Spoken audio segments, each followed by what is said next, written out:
Hey there, and welcome back to the deep dive.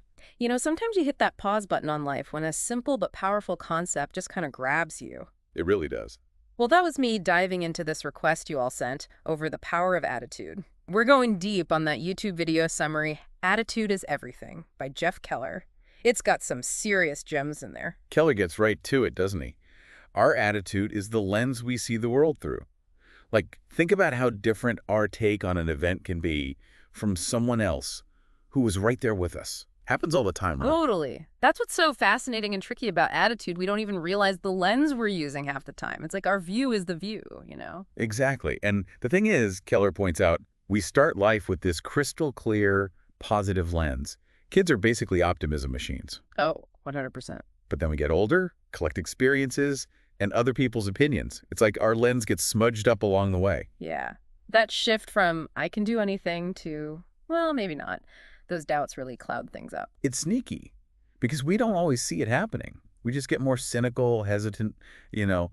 That's why this whole attitude thing is so huge. If we're not picking our lens, life's picking it for us. And that is a little bit terrifying when you put it like that. But Yeah. good news is we do have a choice. And talk about a real-life example of that Viktor Frankl story always blows me away. Right. A psychologist in a Nazi death camp during World War II.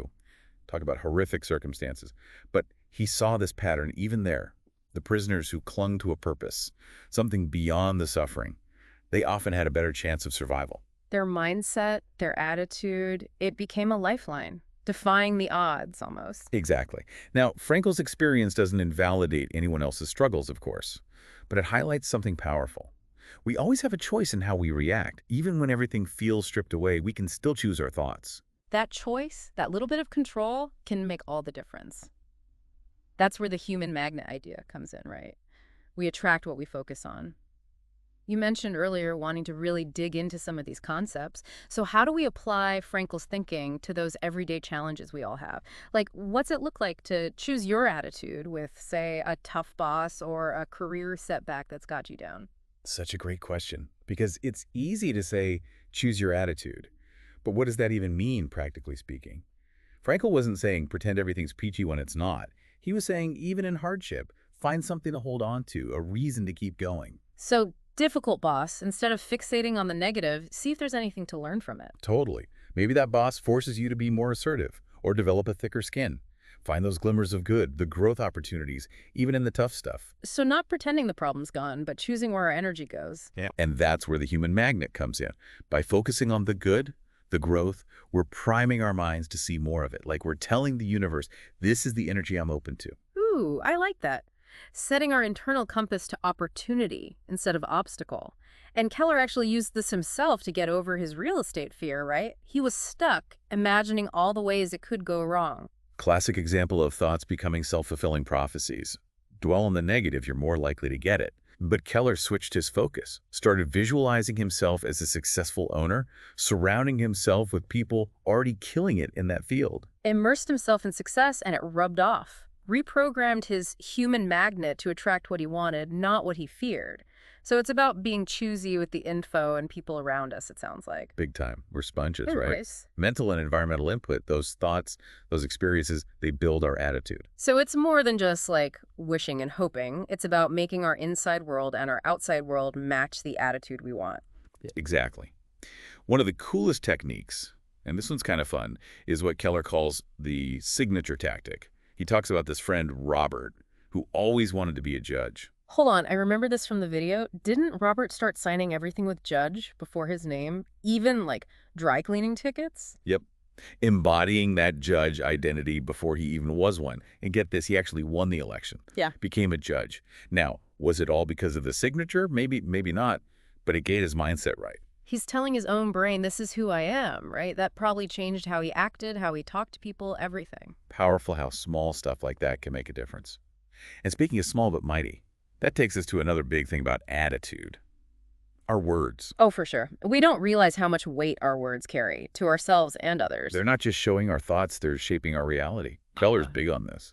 The words we say out loud and that internal chatter we all have is powerful stuff. He even uses "how are you" as an example, like such a throwaway line we barely register it. But how we answer, that matters, huh? Totally.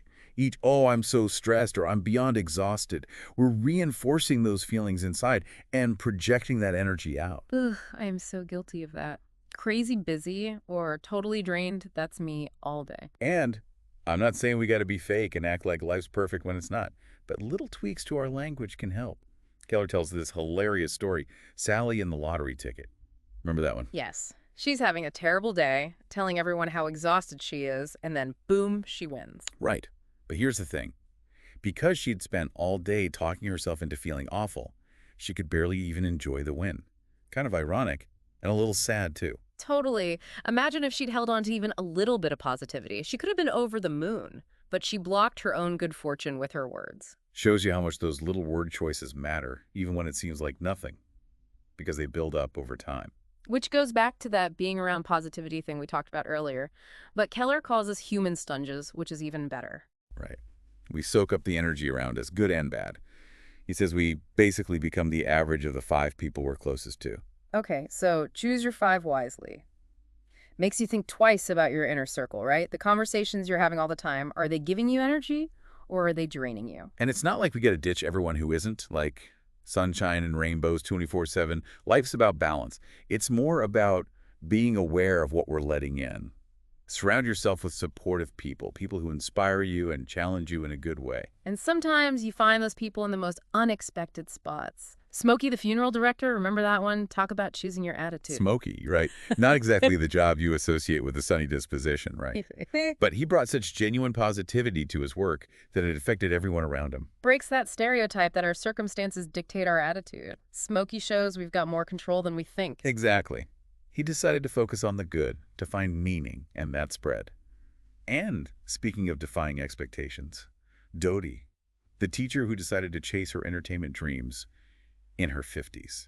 Dodie, yes. She basically said, it's now or never, quit her job, made an album. And it wasn't just a whim. She ended up performing in New York City. How inspiring is that? Talk about facing your fears, that whole go for it even if you fail thing that Keller talks about, which reminds me of another inspiring story.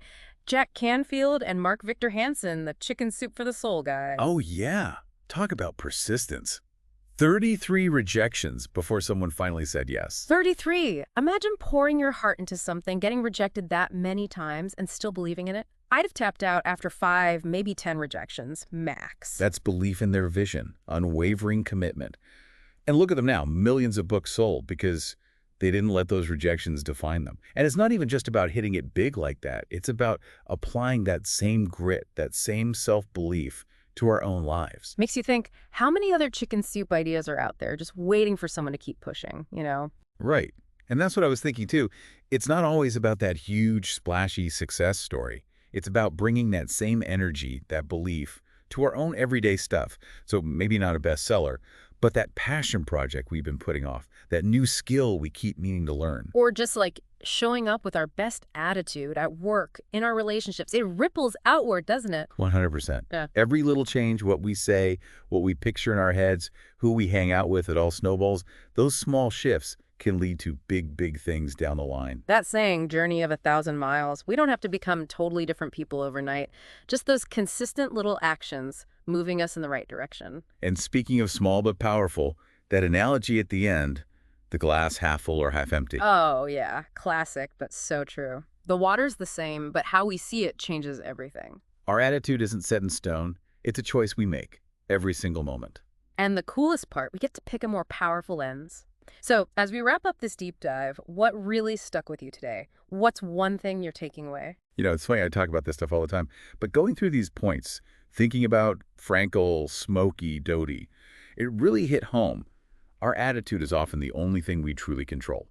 Things change, stuff happens, but we always get to choose how we respond. That's such a good reminder. And for me, it's the power of the... You gotta do a whole attitude makeover.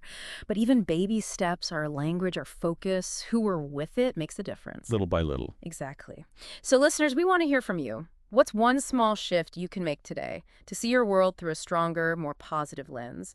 Keep that question in mind, and until next time, happy diving.